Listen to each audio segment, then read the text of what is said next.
ملی تماشوان حجاز سردانا وزیر دروی سوره فیصل مقدد بو بغدای مشارين كول قال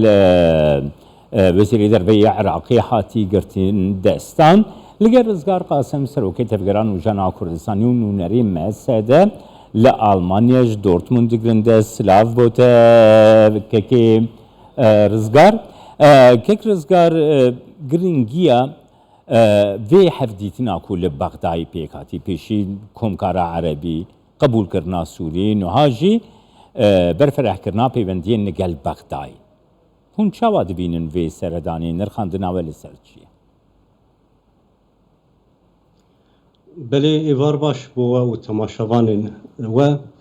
يعني بيقو من هولدان نقل كي قرن هاتن قرن تايبت جالي هند دولة وك سلطنة عمان سلطنة عمان وك عراقي وجزائر اوان رولك جرين كليستن جبو فقرا ريجيم سوريا جبو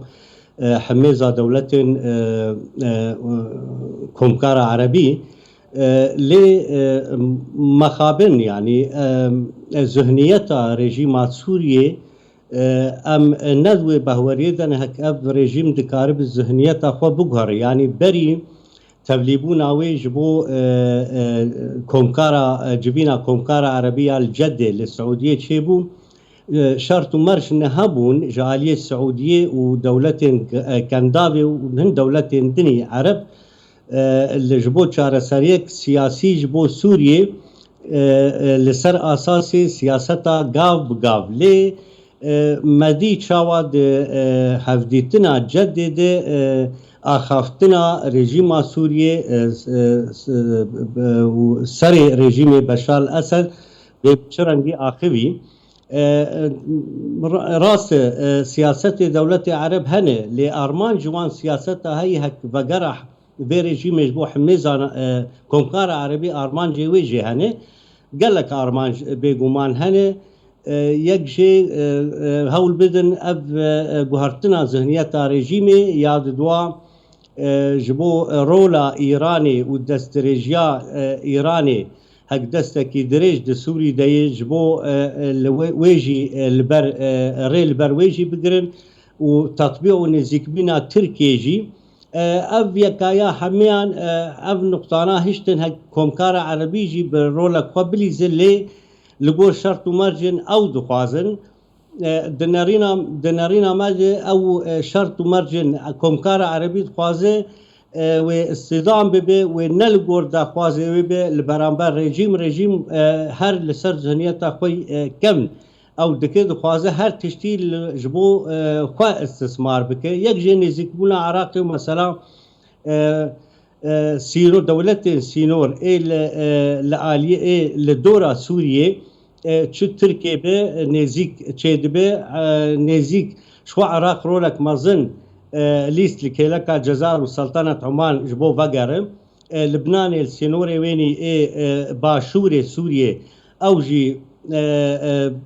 دريا ايراني وحزب الله تكليه باشه كيكي رزقار دخوازم گريداي في پرسي بيجم گريداي في روشا سينوري گوتي يعني انها سينوركي دريج ناف بين عراق وسوريا دا كوحي يعني قر أولحية كسينوري ناف بين عراق وسوريا دا رو بدا كارجر ياوي تشدبه باندورا وي تشدبه يعني جبرغو جالي عراقي ووساتي قوتنكو مادين حشبر السوريتين حن آليين اكستريميست يعني تون دراو ايغو سوريا درباسي عراقي بنهنم دوی درباره دگر دیتناته بگرم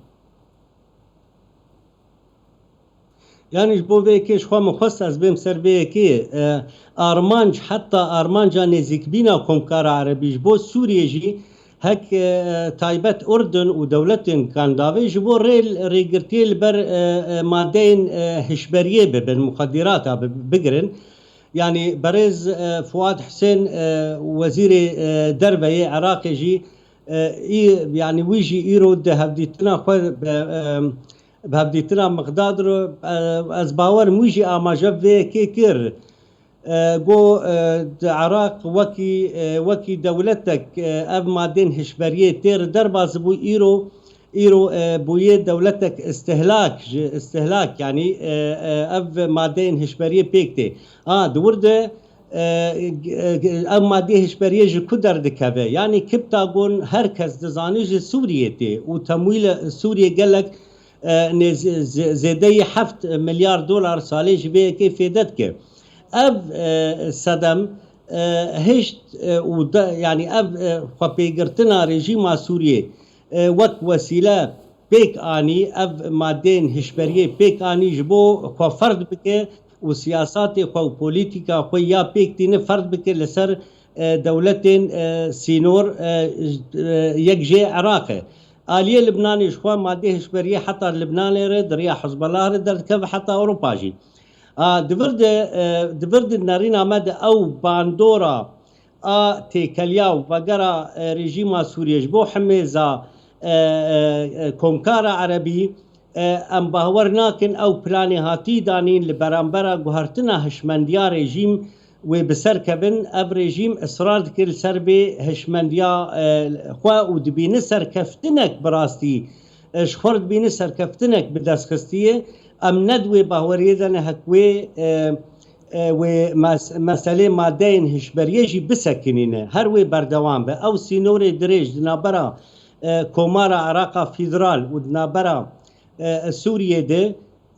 يعني نج آلية عراق تشتي نباش درباسي سوريا بن جالية سوريا وريجيما سوريا درباسي عراقيتك او ككرزگار پرسان من هروها او بوكو يعني باندورا في بيوندي لسر كرد لسر روجاوایی کردستانی بتایبەتی و لسر اولهیا سینور نابینا هر دواری اندکو اف شریل دیجی تروری ده چه دبت چوا دبینه يعني مسألة تروري لباكور مسألة تروري لباكور وروجاواي فريته نال وك مخداد آماجا بيكر بجشتي بناف كرجي هفبشيا عراق وسوريا لدش تروري كار بكن وبناف كربو مسألة باكور وروجاواي فريتو وبناف جي كر باكور وجلات سوريا باكور وجلات سوريا مسألة تروري ليتنا لي ديسا أزبط قرم أو هشمندي وذهنيتا راسيزم يا لجم